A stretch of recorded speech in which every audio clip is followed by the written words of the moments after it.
Il y a quelques jours, nous vous présentions les recherches sur les schistes bitumineux organisées par les Charbonnages de France à Fécocourt. Et bien ce soir, nous nous rendons à Tranqueville, dans les Vosges. C'est un petit village qui devient le lieu privilégié de l'expérimentation européenne en matière de schiste.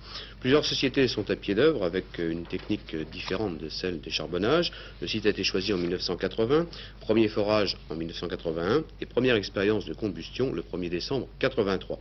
Les schistes semblent vraiment intéresser les chercheurs. Vous allez pouvoir le constater tout de suite. La communauté économique européenne et un consortium regroupant la Compagnie française des pétroles, Total, Gaz de France, l'Institut français du pétrole et le Bureau de recherche géologique et minière ont investi 13 millions de francs à Tranqueville pour l'expérimentation d'une technique d'exploitation des schistes lorrains, la combustion in situ à 200 mètres sous terre. Nous avons foré 2 puits qui vont rencontrer la couche de schiste, TRA1 et TRA2. Ils sont distants de 60 mètres. La couche de schiste fait 20 mètres d'épaisseur et dans cette couche, nous avons réalisé une fracture par injection d'eau. Nous avons cassé les schistes, ce qui met les 2 puits en communication.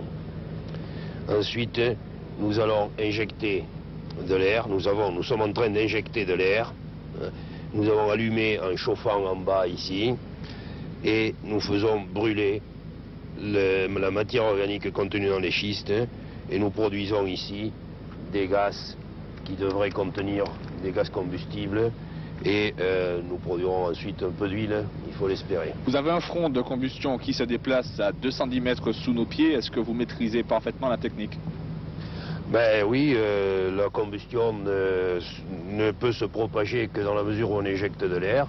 Il suffit d'arrêter l'injection d'air pour que la combustion s'arrête. On a une couche qui fait 20 mètres d'épaisseur. Actuellement, avec la combustion qu'on est en train de réaliser, on pense qu'on va intéresser quelques dizaines de centimètres d'épaisseur seulement.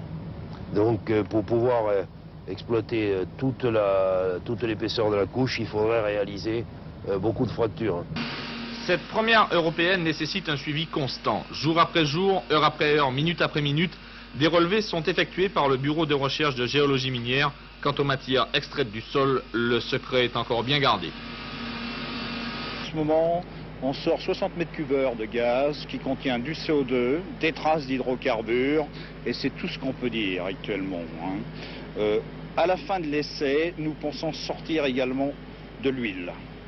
Quelles seront les propriétés de ces huiles que vous pourrez sortir du sol?